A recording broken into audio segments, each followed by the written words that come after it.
Bismillahirrahmanirrahim. Assalamualaikum warahmatullahi wabarakatuh.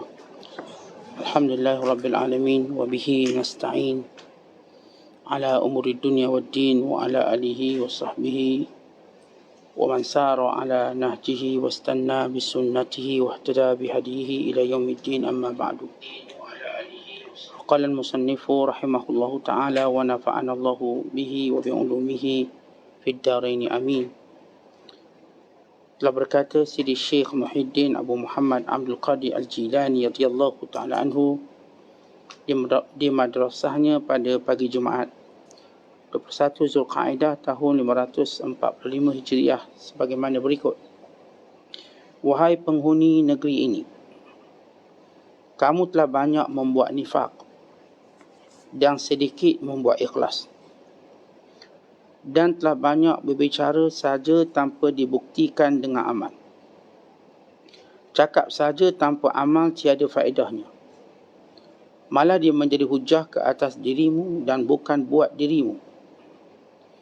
Bicara tanpa amal umpama rumah tanpa pintu atau halamannya. Harta yang tidak dibelanjakan hanya dakwaan sahaja tanpa bukti. Lembaga yang tiada bernyawa samalah seperti berhala yang tidak mempunyai dua belah tangan dan dua belah kaki. Dia tidak dapat berjalan dan berbuat apa-apa. Ingatlah bahawa kebanyakan amalan kamu umpama jasad yang tiada bernyawa. Roh itu ialah ikhlas dan tauhid serta menetapkan diri di atas kitab Allah Azza wa Jalla dan sunnah Rasulullah sallallahu alaihi wasallam. Janganlah lalai. Sedarlah agar kamu melihat kebenaran yang ada di hadapan matamu. Turut perintah dan jauhi larangan, serta terimalah takdir Tuhan.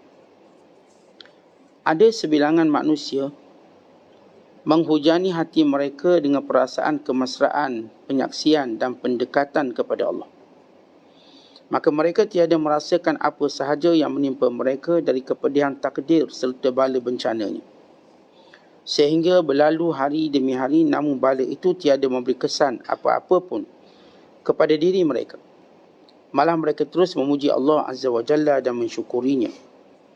Bagaimana sampai mereka tiada merasakan semua itu? Kalau tidak kerana mereka tidak ingin menentang keputusan Allah Azza wa Jalla yang mentakdirkannya. Muslimin dan muslimat yang dirahmati Allah sekalian, ada 3 perkara yang selalu ditekankan oleh Syekh Abdul Qadir Al-Jilani, dan ini penekanan dalam bidang kesufian dengan penekanan yang tegas, yang tetap, supaya ini senantiasa menjadi roda kehidupan kita. Ini sentiasa menjadi kiblat kehidupan kita dan menjadi ingatan yang berterusan. Seumpama kita mengingat benda-benda yang paling kita suka di dunia ini, harta, pangkat ataupun jawatan, serta manusia yang kita sayangi. Maka 3 perkara ini, yang pertama ialah ikhlas. Yang kedua, sentiasa beramal dengan apa yang dikatakan. Dan yang ketiga, menerima takdir Allah dalam apa jua keadaan, sehingga dapat bergembira dengan takdir Allah, bersyukur dengan takdir Allah. Maka ini 3 rantaian dalam rantaian kesufian. Seolah-olah kalau tidak ada perkara ini, maka terbuang dia daripada golongan sufi. Iaitu ikhlas dalam melaksanakan seluruh perintah Allah Subhanahu wa taala dan beramal dengan segala ilmunya. Adapun ikhlas suatu yang jelas, yang sentiasa diingatkan kepada kita. Kerana nilai amalan kita ialah keikhlasan kita kepada Allah. Ikhlas Allah Ta'ala berikan sebagaimana Allah Ta'ala berikan iman kepada manusia. Jadi kalau kita lihat, di kalangan manusia ada yang beriman, ada yang tidak beriman. Bukan dilahirkan daripada keluarga yang beriman. Dan yang ini pula dilahirkan daripada keluarga yang kafir. Apakah mudah bagi seorang kafir untuk memeluk Islam? Tidak semudah itu. Melainkan kerana kurniaan dan pilihan Allah. Dan adakah sukar bagi seorang Islam untuk keluar daripada Islam? Pun tidak sukar. Bila Allah mengendakinya, Maka ia berlaku dalam sejarah. Sehingga anak Nabi juga terlibat. Sehingga isteri Nabi juga terlibat. Sebagaimana isteri Nabi Nuh, anak Nabi Nuh, isteri Nabi Lut, dan juga lain-lain yang berlaku dalam sejarah. Tauhid kepada Allah. Jadi bila kita tahu ikhlas ialah satu anugerah Allah, maka kesungguhan kita memohon keikhlasan itu penting. Sebab dalam doa kita, apa yang kita doakan? Sesuatu yang kita rasa penting dalam hidup. Lalu kebanyakan kita memohon harta, kebanyakan kita memohon kedudukan, kebanyakan kita memohon afiat, kesihatan tubuh badan. Itu rada doa kebanyakan manusia awam. Mereka nak kaya, mereka nak sihat tubuh badan, mereka nak bahagia, panjang umur mereka. Tetapi mereka kurang atau kita kurang menekankan berdoa memohon keikhlasan kepada Allah. Sebab itu kata seorang ulama yang bernama Yusuf bin Husain rahimahullahu ta'ala, beliau berkata, a'azzu syai'in fid dunya al-ikhlas wa kam ajtahidu fi isqatir riya an qalbi faka'annahu yambutu ala launin akhar. Perkara yang paling sukar di dunia ini ikhlas, sukar. Dan aku, kata Yusuf bin Husain rahimahullah, telah bersungguh-sungguh untuk membuang riak daripada hatiku, tetapi seolah-olah dia tumbuh dengan tumbuh yang lain pula.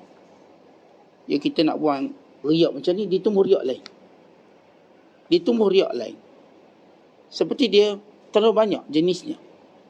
Dan kerana itu kita katakan kesungguhan ijtihad para ulama untuk memohon keikhlasan kepada Allah Subhanahu Wa Taala. Apatah lagi Allah Taala menegaskan, wa ma umiru illa liya'budullaha mukhlishina lahuddin. Dan kamu semua tidak diperintahkan melainkan supaya ikhlas beragama kepada Allah Subhanahu Wa Taala. Kerana itu mereka senantiasa memerhatikan alamat-alamat keikhlasan. Dalam ikhlas ini perlu dikepung dengan alamat-alamatnya. Ini yang perlu mereka pelihara supaya ikhlas tidak terkeluar. Yang pertama yang dilakukan oleh para ulama ialah melihat pahala kedudukan di sisi Allah lebih daripada melihat pujian manusia. Kita bila buat sesuatu, kita suka dengan pujian manusia, tapi apakah kita dapat sesuatu daripada pujian? Apakah kita dapat sesuatu daripada setiap kata-kata orang yang mengangkat kita, yang cuba untuk meletakkan kita pada kedudukan yang tinggi? Kita tak dapat apa-apa. Kerana yang sebut tu mungkin seorang, yang lain tak sebut. Kemudian orang ni pula sebut, kumpulan lain tak sebut. Kumpulan ni puji kita, kumpulan lain belum tentu. Kita tahu bahawa kita tidak mungkin dapat seluruh pujian manusia, tak mungkin. Dan Allah tak jadikan itu mungkin. Supaya kita meletakkan fokus kita mencari redha Allah Ta'ala. Biar nampak redha Allah. Jadi otak kita pun tak serabut. Ni serabut nak jaga orang ni, nak jaga orang tu supaya puji kita. Banyak benda kita ngejaga, banyak makhluk ni jaga. Maka kita jaga Allah dengan berdoa pada Allah, melihat pahala yang Allah Ta'ala sediakan. Maka ini keutamaan orang-orang yang ingin menjaga keikhlasan dia. Sebab itu dia nampak pahala. Dia nampak ialah redha Allah, keampunan Allah. Yang kedua yang mereka lakukan ialah amalan rahsia mereka jadikan lebih baik daripada amalan terang-terangan mereka. Sebab itu bila Hasan Basri melihat seorang menangis ke mana bersolat bersama dengan orang lain, dia kata, kenapa kamu tidak simpang air mata kamu ketika kamu bersendirian? Kenapa nangis kat sini depan orang ramai? Simpan ketika bersendirian. Ia jauh lebih baik. Kerana apa? Kerana amalan ketika rahsia lebih mendorong kita ikhlas berbanding amalan secara terang-terangan. Dia kalau amalan terangan, dia buat macam orang buat. Biasa je. Macam orang buat, tak ada ditunjuk lebih. Tapi bila pergi pada amalan rahsia, dia buat sungguh-sungguh. Tahajudnya, bacaan Qurannya, zikirnya, dilakukan betul-betul. Tangisannya, penyesalannya. Maka orang ini akan mendapat keikhlasan daripada Allah. Tapi kalau kita, tuan-tuan, amalan yang rahsia itulah lebih jadi katun berbanding amalan depan orang. Depan orang nampak sembahyang tertik, terni, Masya Allah, tegak berdiri bagaikan tentera berkawat. Sujud kita, Masya Allah, umpama kayu yang tak bergerak dan sebagainya, tapi bila bersendirian dah jadi macam kartun. Cepat solat, dah siap, dah. Ngaji pun sama, dah. Tak ada orang dengar. Kalau ada orang dengar, kita punya tertib training. 2 ayat, 12 minit. Dengan jenis semua lagu. Bila seorang, lagu pun tak ada. Tahu-tahu habis. Jadi kita kena baiki. Kerana saya katakan bila ikhlas ni benda yang suka. Sebagaimana sukanya iman pada Allah.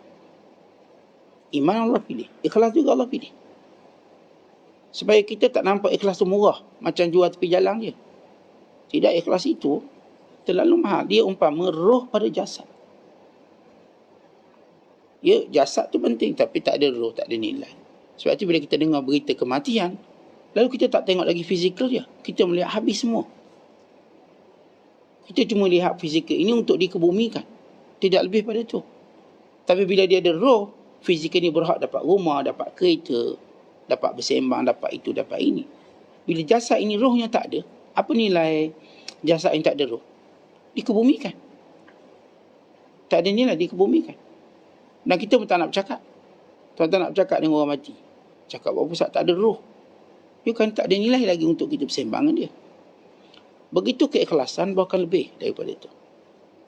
Kalau orang tak ikhlas, macam orang mati, amalan yang dibuat oleh indah, walau fizikalnya Masya Allah tough, cantik, wajahnya putih, gebu, ketinggiannya Masya Allah, ketinggian yang sempurna bagi kita, tapi dia tak ada nyawa.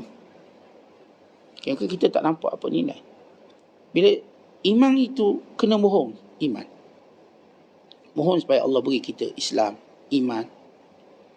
Demikian juga keikhlasan kena mohon. Sehingga saya sebut tadi, dalam doa kita doa apa yang paling penting yang kita tengok dan yang kita takut hilang.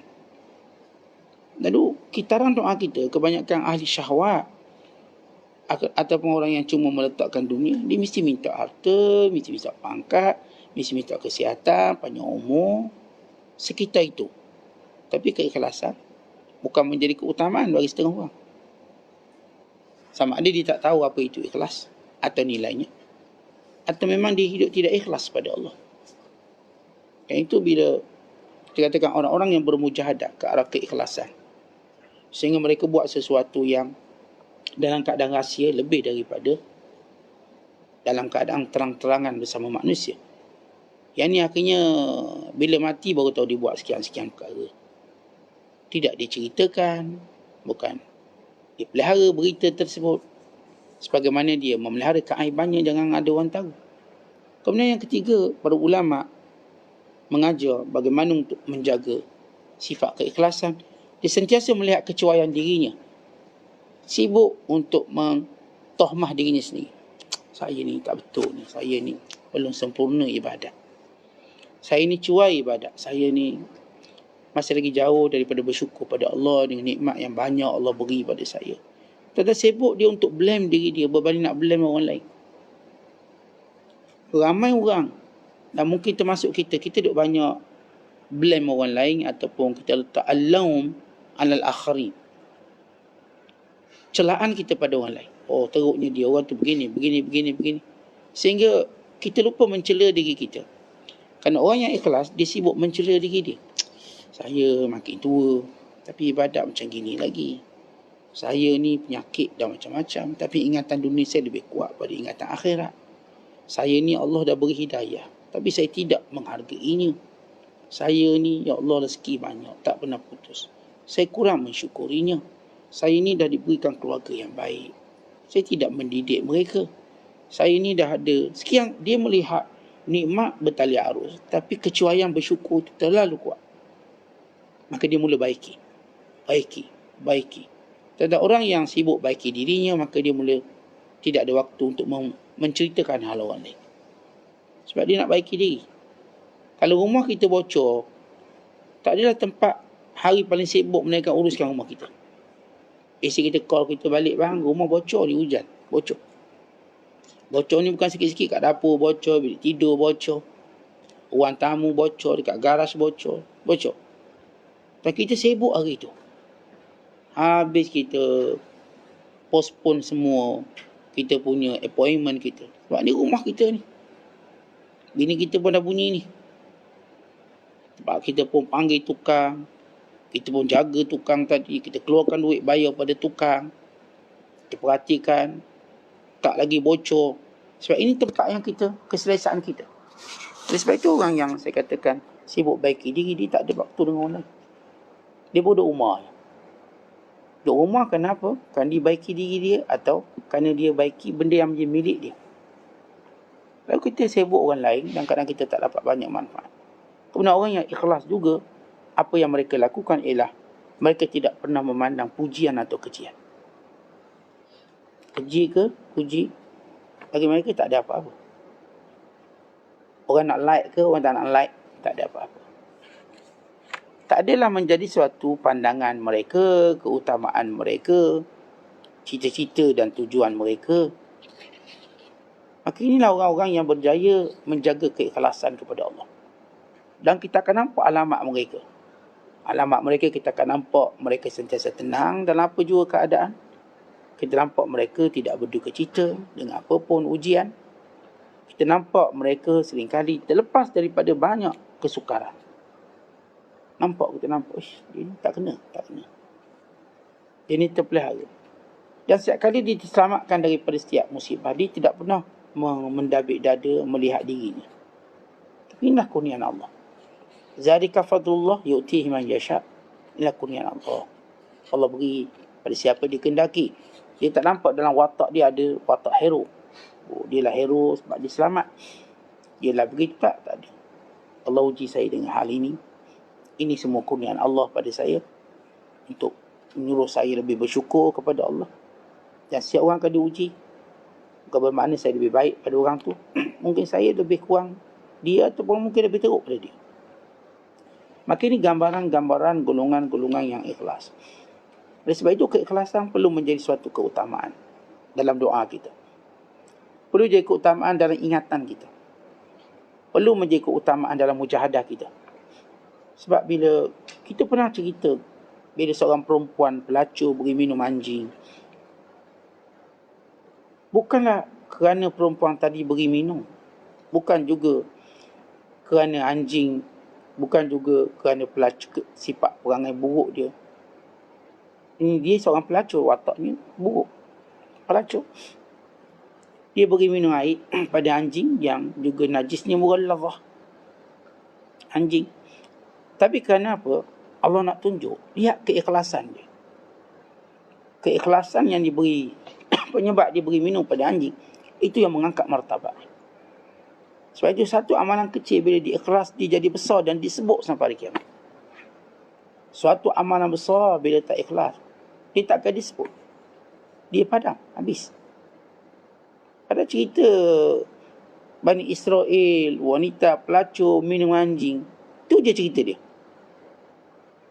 Tak ada cerita lain tentang wanita ini. Diceritakan, yang menceritakannya ini seagung-agung manusia, Rasulullah sallallahu alaihi wasallam. Suatu cerita. Sehingga dia menjadi suatu, kita katakan, Allah letakkan cerita itu dalam pengetahuan Rasulullah. Padahal benda itu bukan berlaku zaman Nabi. Dia tak berlaku zaman Rasul. Dia berlaku zaman-zaman dulu. Kenapa berita itu penting sehingga Rasulullah beritahu? Keikhlasan. Bila ikhlas macam itulah, kita kan nak orang sebut-sebut amalan kita. Suka. Tapi kena ingat bila ikhlas, tak ikhlas dia hilang macam tu. Orang yang puji kita, baguslah awak belanja kita minum, makan, baguslah awak kerana itu dan ini. Dia tenggelam habis. Tak ada apa-apa. Berbanding kita mencari pahala isi Allah. Maka dia terus tersimpan kukuh, terus terjaga, umpama pokok kecil yang dijaga oleh pakar dalam bidang pertanian. Yakin tak dia akan besar? Yakin. Dia bakal meneduhkan semua orang mengeluarkan buah yang banyak. Kita beri satu anak benih. Ni anak benih. Ilmu saking kita beri ni. Tolong tak nak. Kita beri ni pada pakar dia. Bukan beri orang biasa, orang berpengalaman dan bidang pertanian dah terbukti. Dia telah berjaya buat itu ini. Kita tenang beri satu je. Kita beri dia anak pokok. Kita tak beri bapak pokok, anak pokok. Anak pokok. Maka kita tahu dan kita yakin akan berbuah pokok ni. Dapat dijaga dengan rapi dan sebagainya. So, amalan ikhlas ni kita beri pada Allah. Matlamat kita Allah. Hadap kita pada Allah. Ya Allah, aku buat ni untukmu, kerana-Mu. Maka bagaimana Allah jaga? Amalan tu Allah jaga bagaikan, saya katakan, benih yang kita beri pada pakarnya. Maka dia jadi besar. Yang bakal kita berteduh, yang bakal kita makan buah. Habis generasi dan keturunan. Kan anak pokok je kita bagi, berapa sen sangat? RM40 contoh. RM80 lah mahal. Kita tunggu beberapa tahun dan kita sabar. Sampai peringkat tuan-tuan pokok ni, siram pun tak payah. Bila pokok dah terlalu besar, perlu siram tak? Tak perlu. Perlu baju pun tak perlu. Cuma tunggu buah. Tuan-tuan just tunggu dia berbuah. Tuan-tuan kutip je buah. Kutip dengan mudah, jatuh, dia jatuh dan dia jatuh, dia jatuh. Apalagi patut buat, tak buat apa-apa. Terus begitu keikhlasan. Macam orang melabur dalam pelaburan yang memang kita katakan bagus pelaksanaan dia. Sehingga kita cuma setiap tahun dapat untung 40%, 50%. Bila kita tak buat apa, duduk rumah, pelaburan kita diurus dengan baik. Ini kan pula kita melabur dengan Allah. Ini keikhlasan. Kalau orang tahu itu nilai keikhlasan, atau mereka tak nak pun beri amalan mereka kepada manusia tak nak. Jadikan amalan mereka pandangan mesti tak payah, orang tak pandang pun saya tak kisah. Saya di tempat pelaburan yang lebih baik. Kemudian yang kedua, bila Syekh tekankan tentang ilmu kena amal. Ya, dia syarat yang talazum. Ilmu kena amal, amal kena ilmu. Ilmu kita mesti kena amal. Amal kita mesti berdasarkan ilmu. Dia bukan benda tu berpisah. Nak beramal, mesti ada ilmu yang betul. Nilai ilmu tadi, mesti amal yang betul. Sebab itu bila seorang tidak beramal, maka dia akan binasa. Bila Nabi SAW menceritakan kenapa Bani Israel binasa. Inna Bani Israel lamma halaku qassu. Wa fi riwayatin lamma qassu halaku. Adalah Bani Israel itu, bila mereka cuma cakap je, mereka tidak beramal, maka mereka pun binasa. Bani Israel, mereka ni cakap banyak. Cakap punya banyak. Tapi buat tak, maka Allah binasakan mereka. Bahkan Nabi SAW menceritakan ada seorang lelaki, nanti masuk dalam neraka, keluar isi perutnya, maka dia keliling isi perut dia dalam neraka. Lalu ahli neraka berkata, ini orang yang dahulu di dunia yang suruh kita buat baik dan cegah kita buat jahat. Lalu mereka mendekatinya dan bertanya padanya, maka dia berkata, ya, aku suruh yang baik tapi aku tak buat. Aku cegah dan aku larang kamu buat jahat tapi aku buat. Ini orang yang gagal beramal dengan ilmu. Pada malam Nabi SAW di Isra' dan di Mi'rajkan, Rasulullah melihat satu kaum yang mengguntingkan bibir dia. Gunting bibir. Dengan gunting daripada api neraka. Gunting berapi. Diguntingnya bibirnya. Lalu baginda SAW ditanya, siapa mereka? Maka dijawab, khutaba min ahli dunya kanu ya'muruna an-nasa bil birri wa yansawna anfusahum wa hum yatluna al-kitab afala yaqilun. Mereka kaum juru cakap, khutbah khatib. Mereka bercakap tapi mereka tidak pernah mengamalkan apa yang mereka cakap. Mereka cakap pada manusia tapi tak beramal. Sebab itu Nabi SAW menyatakan, masalul alim alladhi yu'allimu an-nasa al-khaira wa yansa nafsahu kamasalis siraj yudhi'u lin-nas wa yahriku nafsahu. Dan satu hadis kata Nabi SAW, bandingan orang yang alim, yang tahu satu benda, yang ajar manusia buat baik tapi dia lupa dirinya, sama sebagaimana pelita yang menerangi orang lain, atau sama macam lilin yang menerangi orang lain membakar dirinya. Yahriku nafsahu, yudhi'u an-nas, yudhi'u lin-nas wa yahriku nafsahu. Ini contoh yang tak baik. Ini kita ni macam sebatang lilin. Orang lain terang dengan cahaya kita. Kita tu cahaya akhir padam. Orang lain dah banyak kerja boleh buat. Kita duduk situ. Orang lain dah boleh masak, boleh itu, boleh ini. Kerana api kita. Kerana cahaya kita. Tapi kita membakar diri kita. Kita tak dapat buat apa-apa. Cuma menunggu padam. Maka jangan jadi orang yang bila ada ilmu, kita sampaikan pada orang, kita tak beramal. Sebab itu kita nak jadikan salah satu daripada keberhasilan ilmu itu, setiap kali ada ilmu kita nak beramal. Setiap kali ada ilmu kita nak buat, even sekali pun. Ini pada perkara-perkara sunat. Yang wajib kita istiqamah waktu dia. Kita dengar je satu benda, kita buat sekarang. Secepatnya kita buat. Supaya kita tergolong daripada kalangan orang beramal dengan ilmu. Khususnya kalau perkara sunat, kita kalau buat sekali dah termasuk dalam golongan itu. Sekali je buat. Dah termasuk. Maka mudah-mudahan Allah beri lagi peluang kita buat. Dan bila Sayyidina Ali berkata, akhir zaman nanti ada fitnah. Lalu tanya Umar Al-Khattab, apa fitnahnya, wahai Ali? Lalu kata Sayyidina Ali radhiyallahu ta'ala anhu, iza tafaqqaha li ghairi din wa ta'allama al-ilma li ghairi al-amal wal tumisat dunya bi amal al-akhirah. Bila seorang tu belajar bukan untuk agama, dan bila dia belajar pula bukan untuk beramal. Kata nilai bila kita belajar pertama atau kita buat sesuatu, kalau dahulu mereka letak keutamaannya untuk agama. Apa pun buat untuk agama dulu. Baik mereka jadi petani, baik mereka menjadi pedagang, baik mereka kerana untuk agama. Jaga agama. Sebab itu bila kita lihat bagaimana negara-negara diislamkan oleh para peniaga, kerana mereka letakkan keutamaan agama daripada perniagaan. Ni rombongan perdagangan datang ke Melaka. Yang pertama bukan mereka promosi barang, mereka promosi agama dulu. Barang tu nombor dua. Sebab mereka meniaga kerana agama. Meniaga mereka untuk berdakwah. Mereka pergi ke seluruh dunia dakwah. Ajak raja masuk Islam, ajak pelanggan masuk Islam. Lepas tu barulah barang mereka. Ini disebut oleh Syekh Mahmud Syakir, mereka mempromosikan agama mereka dahulu sebelum promosi barang. Ini terbalik, mereka promosi barang menggunakan agama. Ini tak, agama tu dia ajak masuk Islam. Yang barang ni tak ada kena-mengena. Mereka berniaga tu untuk agama. Maka orang pun masuk Islam. Okay, kita lihat bagaimana sejumlah raja, sejumlah pembesar, sejumlah rakyat memeluk Islam di tangan para peniaga. Di tangan pedagang-pedagang Islam yang bertebaran seluruh dunia.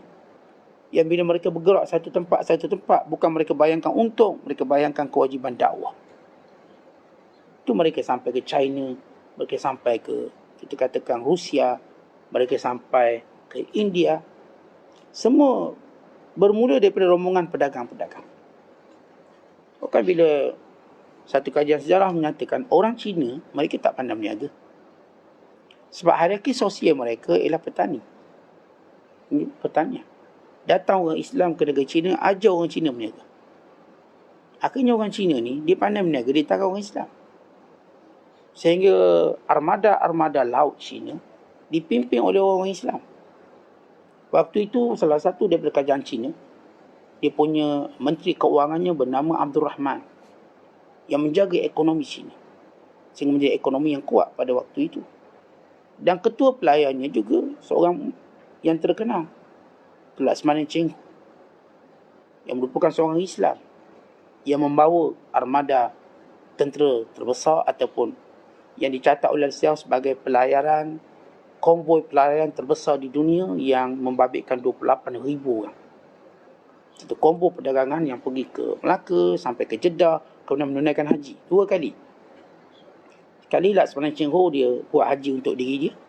Sekali dia buat haji untuk maharaja dia. Sebab maharaja takut nak pergi haji, takut kena guling. Maka dibadalkan haji. Walaupun kita tak nak bincang dari sudut hukum fiqh badal pada orang yang boleh pergi tapi tak nak pergi. Tapi beliau pergi 2 kali. Membawa, bila para pengkaji sejarah kata pelayaran konvoi terbesar di dunia yang dicatatkan, ini dibuat oleh Laksmana Cheng Ho. Seramai 28,000 orang tentera yang ikut. Sebab tu dia boleh ugut siang. Kalau dia boleh ayah 10 orang nak ugut macam mana? Bila Siam mengancam Melaka, maka dia berhenti kat Siam, beri amaran Raja Siam, jangan kacau ni Melaka, dia bawa naungan ni. Tak mungkin ugutan tu datang daripada satu mulut saja, melainkan satu, di belakangnya satu armada yang besar. Ya, 28,000 orang zaman tu. Kalau zaman ni pun dah ramai. Zaman tu 28,000 orang tuan-tuan bawa tentera. Dapat bayangkan besar mana tentera Cina waktu itu. Sehingga dia boleh mengancang Siam yang masa tu kita katakan dia ni ketua gangster Asia Tenggara. Dia ugut semua yang negara baru naik ni. Maka datang kita katakan para pedagang yang hebat ni. Para armada tentera. Kita nak sebut bagaimana orang Islam dulu dia buat apa-apa pun untuk agama dulu. Untuk agama. Jadi doktor, agama dulu. Ya, tokoh-tokoh doktor Islam yang terkenal, mereka promosi agama dulu. Sebelum mereka cerita tentang ilmu perubatan. Sebab itu mereka digelar sebagai Imam Az-Zahrawi. Latar belakang pendidikan hafiz Quran sebelum umur 9 tahun. 30 juzuk. Belum cerita bab-bab ilmu perubatan. Dan mereka buka klinik bukan kerana nak duit, bukan. Even kalau kita baca kisah Ibn Sina sekalipun, dia pun tak buka klinik. Tak buka. Tapi dia merawat. Keutamanya bukan itu. Dia beri ilmu tu kerana agama. Sebab itu akhirnya Allah jadikan mereka nama-nama disebut sebagai tokoh Islam. Sebab tujuan mereka agama. Tujuan. Dia kata Senali, orang dulu belajar kerana agama, tapi akan berlaku fitnah ke zaman. Orang belajar bukan untuk naikkan agama. Kalau hari ni tuan-tuan orang yang paling kita puji yang menaikkan nama negara. Sebab tu kita duk tengok sangat sukan Olimpik. Sebab apa naik nama negara kita. Walaupun dapat gangsa. Walaupun dapat perak naik dah. Itu dapat 2 pingat je tu. Tak tahu kalau dapat 100 pingat. Tapi orang dulu bukan nak naikkan negara tu. Islam dulu. Naikkan Islam tu. Sehingga orang nampak Islam. Seorang kafir ni tuan-tuan. Kita orang Islam buat apa pun dia nampak. Ni orang Islam ni. Dia nampak yang tu. Dia tak nampak negara kita dulu. Bila Muhammad Salah main bola. Orang tak nampak Mesir. Dia orang Mesir. Orang nampak dia orang Islam. Sehingga ada seorang penyokong kata, kalau dia buat gol lagi, saya masuk Islam. Ya, image agama tu kuat. Orang Islam bawa. Orang kafir memang tengok kita orang Islam ni, dia nampak Islam. Dia tak nampak kita Melayu, dia tak nampak kita Cina, dia tak nampak kita Malaysia, dia nampak kita orang Islam. Sebab tu kita kena kuat lagi image tadi. Memang itu image kita nak bawa, Islam. Kita ialah duta-duta Islam di seluruh dunia. Sebab tu kita kalau orang Islam buat salah, tengok orang Islam ni. Dia tu kata. Padahal yang ni yang buat. Tapi kalau orang Kristian buat, orang Yahudi buat, dia tak kata, tengok Kristian tak. Kita tengok orang ni, sakit mental apa. Bila seorang Islam, tengok Islam. Sebab kita tahu, kita kena sedar, bila Allah pilih kita Islam, kita sedang bawa nama Islam. Kita bukan perjuangkan dunia, kita perjuangkan agama kita. Watak apa pun kita, baik ahli sukan, baik ahli politik, baik ahli ekonomi, baik kita katakan ahli sosial dan sebagainya, orang nampak Islam. Tapi akan nanti ada orang cuba nak pisaukan dia dari agama. Ini sekular. Sebab itu kata Sayyidina Ali, bila dia mengaji bukan kerana agama. Dia mula nak jadi sekular. Dan bila dia belajar ilmu bukan untuk beramal pula. Belajar tapi bukan nak beramal. Dia nak CJ lah. Dia nak benda lain. Dan digunakan pula ilmu akhirat untuk cari dunia. Maka jadilah seperti padri-padri. Dia gunakan atas nama agama untuk dicari dunia. Akhirnya dibongkarkan sejumlah padri. Kita bercerita hari ni. Yang dulu lagi banyak hari ni. Mereka menggunakan pelbagai taktik. Kononnya mereka telah dijumpa oleh Tuhan mereka sendiri. Ni ahli agama ni kata. Aku semalam, Jesus jumpa aku. Kata, akulah utusan. Akulah cahaya bagi kamu. Kamu semua ialah demon. Setan. Kamu semua ni dalam kegelapan. Aku cahaya masuk padaku. Akhirnya mereka mengumpulkan kekayaan yang banyak. Akhirnya mereka benar-benar disebut menunggang agama. Sebab mereka mendakwa sesuatu yang tidak pernah wujud dalam agama mereka. Akhirnya mereka mengaku anak Tuhan. Mengaku wakil Tuhan. Mengaku tidak berdosa. Mengaku mereka maksum. Tentang bukan begitu ahli agama sebenar. Ahli agama sebenar dia akan kata, dia tak kata dia maksum. Saya manusia macam awak jugalah. Dan kalau Allah murka juga saya. Sebab kita masing-masing sibuk beramal. Bukan sibuk untuk mengangkat diri. Itu tak ada. Tapi para ulama' yang sejati, ulama' akhirat, dia bukan sibuk untuk tazkiyah dirinya ataupun mengangkat dirinya. Sibuknya beramal. Sehingga dia merasakan bahawa dia lebih cepat binasa berbanding orang lain.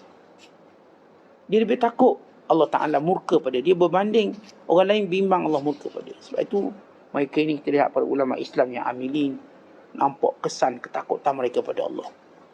Nampak bagaimana mujahadah mereka. Tak pernah mereka mendakwa mereka lebih baik pada orang lain walaupun mereka berada pada kedudukan itu. Bidakwa tidak akan. Tidak pernah. Dari mulut mereka hendak mengangkat diri mereka sendiri tidak mungkin. Mereka tahu bahaya riak. Mereka tahu bahaya. Sebab itu kita lihat sejumlah ulama yang berjuang untuk melawan riak mereka dengan pelbagai cara. Bahagian mereka bila bangun qiyam dan sebagainya, bila ada orang lalu mereka pura-pura baru bangun tidur. Sebagian mereka bila baca Quran, bila orang nampak mereka tutup. Ada seorang ulama sedang dia solat. Dia solat dengan menangis. Dia tak sedar ada orang. Tiba-tiba lepas selesai solat, ada orang. Dia mula takut dan bimbang. Lalu dia berkata, Cik jangan kagum dengan ibadat saya tadi. Sebab iblis buat ibadat hebat pada saya, dia pun sesat. Dia pun tinggal kawan. Dia tak bagi ruang orang ni untuk puji dia. Di masa dia buat tadi, dia tak perasan ada orang. Buat ada orang. Perhati dia dari awal. Sampai selesai. Allah dia nampak ada orang. Dia rasa macam bersalah kalau kita ada orang. InsyaAllah ni, viral dah ni. Tu tengok dia dah ambil gambar dah tu. Ambil gambar dah viral kita. Tak, dia tengok ada orang, dia mula rasa takut. Dia pergi kat orang ni, cik jangan terpesona sangat ibadat saya. Sebab iblis tu, dia ibadat hebat pada saya. Sampailah Allah sesatkan dia. Mula-mula dia, sebelum dia jadi iblis tu. Sebelum dia berputus asa dengan rahmat Allah. Dia ibadat kat langit tu. Bukan macam kita setakat ibadat dekat masjid kat kampung masing-masing. Iblis ibadat sujud atas langit. Dia solat berjemaah pula dengan malaikat. Malaikat hebat. Syurga neraka tu dia dah buat site visit dah. Kita dengar je syurga, dia dah pergi. Dia berada alam paling tinggi sekali. Tapi lihat bagaimana Allah binasakan. Sebab nak duduk alam tinggi sekali, kalau ibadat tak macam malaikat tak akan sampai. Kerana kita tahu iblis ni kalangan jin. Tapi jin-jin lain tak naik. Dia seekor je naik. Kenapa? Sebab ibadat ni seperti malaikat. Ibadat dia seperti malaikat, kesungguhan dan sebagainya. Sehingga dia salah satu jin yang diangkat naik. Dan dia bersama dengan malaikat memerangi jin yang buat kerosakan di dunia. Sama malaikat. Sehingga dia lupa dia salah seorang ketua perosak pada masa akan datang. Dia terpesona dengan ibadat. Dia kuat ibadat dia. Di sebalik dia ada nafsu, dia mampu buat ibadat macam malaikat. Dia ada nafsu sebab jin ni kahwin. Iblis ni kahwin. Dia ada zuriat. Dia ada zuriat keturunan dia. Dia bukan jenis bujang. Tu tak. Dia kahwin. Jadi ini menunjukkan bagaimana para ulama' sebenar dia bimbang kalau orang puji dia. Takut. Sebab dia ulama' sebenar. Tapi kalau jenis orang menjual, menunggang agama, itu yang dia nak. Sebab itu bila kita katakan pada padri Kristian dan sebagainya, mereka mula menyeleweng Taurat, menyeleweng Injil. Ini sebenar-benar penunggang agama. Selalu kalau seorang bercakap benar, lepas tu orang pun bagilah itu, ini, itu tak sebut penunggang agama. Sebab dia cakap betul. Kita bercakap orang yang menggunakan agama, dia bagi nama agama untuk menghalalkan perbuatan haram. Dia kata, saya ni kalau pegang perempuan tak ada nafsu. Sebab saya dah dipelihara oleh Allah. Maka dia pegang saya Allah menita suka kaki dia. Saya boleh mandikan awak. Boleh. Saya mandikan awak untuk bersihkan awak dari dosa. Sebab saya pegang tanpa syahwat, tak apa. Saya dalam makam tertinggi. Maka guna agama, saya tak sembahyang, tak apa. Saya makam tertinggi. Ini orang mempergunakan agama. Mempergunakan agama untuk menjustifikasikan semua perbuatan melanggar agama. Tak ada orang bebas daripada undang-undang agama. Hatta Nabi SAW sembahyang sampai bengkak kaki. Kita rasa supi sekejap, dah sembahyang zuhur tak wajib dah. Dah rasa tak perlu lah sebab kita makam tertinggi. Ini mempergunakan agama. Kita rasa macam bijak sikit, faham agama cara otak kita. Sedangkan mereka para sahabat dijamin syurga memahami agama dengan sunnah Nabi. Itu otak kita dah, okey. Fikir kejap, ini jawapan dia. Ya, orang yang mempergunakan agama. Bukan begitu orang. Dan itulah fitnah yang disebut akhir zaman, kata Sayyidina Ali radhiyallahu ta'ala. Maka ini penting tuan-tuan bila kita ada ilmu, kita beramal. Kita tekankan keikhlasan, kita tekankan amal. Dan yang ketiga yang saya katakan, inilah kitaran kesufian, takdir Allah. Takdir Allah. Kalau dia tidak menyembelahi kita secara syahwatnya, sebenarnya ia baik untuk kita secara imannya. Memang secara syahwat tabligh, secara syahwat takdir ini tidak menyembelahi kita rasa. Sebab kenapa Allah ambil suami saya dalam keadaan saya masih perlukan dia, anak-anak saya masih kecil, dalam keadaan saya masih perlukan kasih sayang dia. Sebab kenapa Allah ambil isteri saya dalam keadaan saya ni baru nak bercinta, nak honeymoon, anak kecil lagi. Kita rasa takdir tak menyembelahi kita, tidak baik untuk kita. Ia baik. Sebab itu dalam tarbiyah iman kita, melihat semua takdir itu baik untuk kita. Letak dia baik untuk kita. Melihat bahawa takdir itu menyembelahi kita. Bukan against kita. Bukan lawan kita. Dia sokong kita untuk dekat dengan Allah. Kita melihat takdir ini ialah sebenarnya penguat semangat kita. Bukan pelemah semangat kita. Kita melihat takdir ini dengan seluruh pendidikan yang nak sampaikan pada kita. Ia sebesar-besar guru ialah takdir. Sehebat-hebat ilmu yang diperolehi daripada takdir. Kerana ialah permata-permata. Ilmu yang kita dapat daripada takdir Allah, tuan-tuan, ini permata hebat. Yang kita kena belajar. Sebab ilmu tak diperolehi dengan syahwat. Ia bukan ilmu. Bila Allah takdirkan sesuatu, di dalamnya ada ilmu. Kutip ilmu tu sebanyak mungkin. Di dalamnya ada muhasabah. Dalami muhasabah tadi. Ambil waktu untuk muhasabah. Dan di dalamnya ada pahala dan darjat yang tinggi. Sebab Nabi kata apa? Inna Allaha idza ahabba qauman ibtalahum. Allah bila sayang satu kaum, Allah akan uji dia. Lalu kata Nabi SAW, Waman radiyah falahur ridha. Siapa redha dengan ujian, Allah pun redha pada dia. Waman sakhata falahu sakhat. Orang yang marah dengan takdir tadi, Allah marah pada dia. Kenapa kau nak marah? Ini takdir aku, kenapa nak marah? Kamu makhluk aku. Aku takdir aku nak beri benda baik. Yang nak marah tu kenapa? Dan kita tak berhak nak marah. Bukan tak berhak nak bersedih dengan takdir Allah. Tak ada hak sebenarnya. Tapi yang tu Allah izinkan tahu kita lemah. Sesekali bila takdir tadi, satu yang kita tak nak, kita sedih. Sebab Allah tahu kita lemah. Tak apa, sedih tak apa. Kata Nabi SAW, Innal ayna la tajma' wa innal qalba la yahzan wa la naqul illa ma yurdi rabbana. Mata mengalir air mata. Hati sedih. Tapi mulut tak akan berkata melainkan apa yang Allah redha. Sebab dalam ukuran terima takdir atau tidak ialah mulut kita. Bukan mata, bukan hati. Mulut. Mulut tu mukadimah. Kalau kita kata kenapa macam ni, nampak. Ini macam bang, kenapa jadi macam ni? Itu dah nampak bangkang. Kenapa tak jadi macam ni? Sebab kenapa ujian ni saya kena, tak kena orang lain? Saya kena ujian ni, kenapa? Sebab kenapa waktu ni saya diuji ketika manusia memerlukan? Kenapa tak waktu lain? Kenapa? Kita tak berhak tanya kenapa. Allah uji mengikut waktu dia nak, bukan waktu kita nak. Sebagaimana kita lahir pun bukan waktu kita nak. Tapi waktu yang Allah nak kita lahir, maka kita lahir. Tentang waktu kita jadi manusia. Tuan-tuan ada buat permohonan nak jadi manusia tahun berapa? Allah letakkan kita bila? Selepas zaman Nabi Muhammad SAW. Kenapa Ustaz saya tak lahir zaman Rasulullah? Kenapa nak tanya pula? Allah yang tentukan. Ustaz, kenapa saya tak lahir zaman Nabi Musa?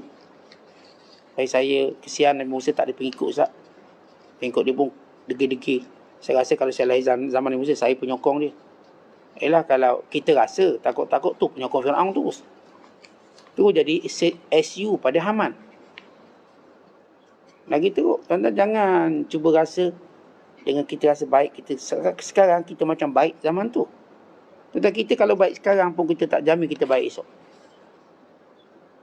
Jangan kata zaman dulu, kalau saya hari ni baiklah, alhamdulillah saya hari ni berduha, berkuliah subuh, esok belum tentu. Hari ni saya esok depan, esok belum tentu. Apa pun boleh jadi pada malam ni. Berubah hati dan sebagainya. Jadi jangan duk kata kenapalah Ustaz saya tak lahir zaman Nabi Isa ke Ustaz. Jadi saya boleh sokong Nabi Isa. Atau Zahir Lahir zaman Nabi Muhammad. Waktu kat Mekah tu Ustaz, saya pasti belasah Abu Jahal ni. Nak belasah Abu Jahal. Tengok lipas pun lari. Tengok tikus pun lari nak belasah Abu Jahal. Saya belasah.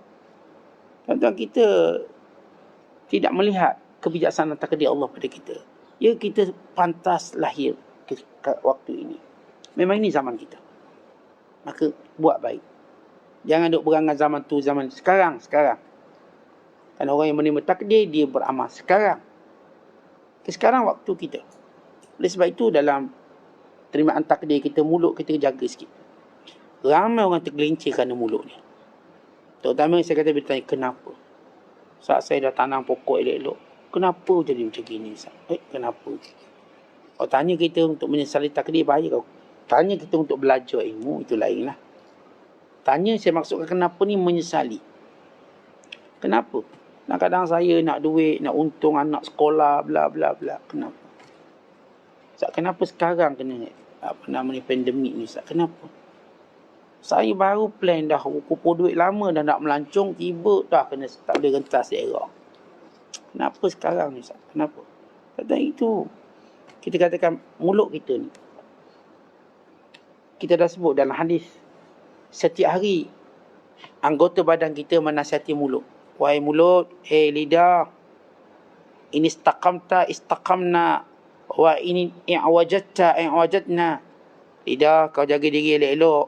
Kalau kau betul, kami betul. Kalau kau salah, kami kena lanyak. Kalau kau betul, kami betul. Kalau kau salah, kami pun jadi macam tu. Kita tengok seorang tu, dia silap cakap. Takkah dia akan kena lempang? Takkah dia akan kena tumbuk? Siapa yang akan sengsara? Mulut dia selamat, yang lain teruk. Kalau begitu, kita tak tahu analogi dengan makhluk. Bagaimana kita dengan Allah? Kita tak berhak bicara apa pun dengan Allah. Kita diam. Dan bicara yang baik-baik. Kerana semua Allah takdir itu baik. Walaupun pada nafsu kita nampak jahat. Pada ilmu Allah itu baik. Pada kebijaksanaan Allah itu baik. Maka belajar sesuatu untuk kita dapat yang baik. Kalau kita tak belajar dengan takdir kita, Allah akan beri lebih teruk pada itu. Lebih teruk pada itu sehingga kita jadi rugi dunia akhirat. Bangsa dunia dan di akhirat. Tapi kalau kita belajar dan belajar, ya, mungkin dunia kita tak dapat apa. Tapi akhirat yang menanti kita, Masya Allah. Inilah orang dahulu yang redha dengan setiap takdirku. Maka masuklah syurga. Akhirnya Nabi SAW kita, ada seorang, hidup dia sesusah-susah manusia. Susah sangat-sangat. Maksudnya sentiasa takdir tadi tidak menyebelahi syahwat dia. Tapi takdir itu menyebelahi iman dia. Secara syahwat dia tak untung. Masalah makan, minum. Dibuang dalam keluarga dan bla-bla. Banyak. Macam orang kata ni, sampai setengah mereka buat filem, orang yang ada suai pada badan dia. Orang pegang dia pun boleh mati. Yang kata dia. Akhirnya Allah Ta'ala ambil dia. Allah celup dia dalam syurga. Celup sekejap je celup.